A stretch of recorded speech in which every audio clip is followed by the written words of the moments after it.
ہم کریں گے ہر مظلوم کی حمایت۔ بسم اللہ الرحمن الرحیم، السلام علیکم، میں ہوں حرین فاطمہ اور آپ دیکھ رہے ہیں حمایتی نیوز HD چینل۔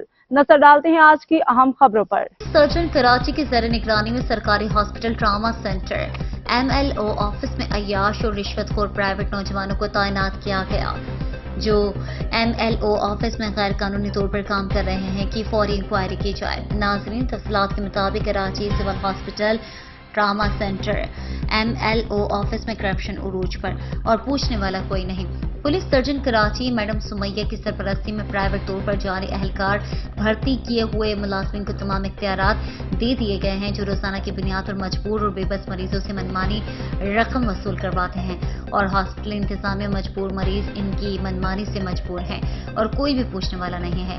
ناظرین، گزشتہ کئی سالوں سے police surgeon Karachi madam Sumaiya کی زیر نگرانی سوالین ملازمین کو تمام تر اختیارات سونپ دیے گئے ہیں، جس کی وجہ سے شہید محترمہ بے نظیر بھٹو ٹراما سینٹر اور جناح ہاسپٹل کراچی متاثر ہیں۔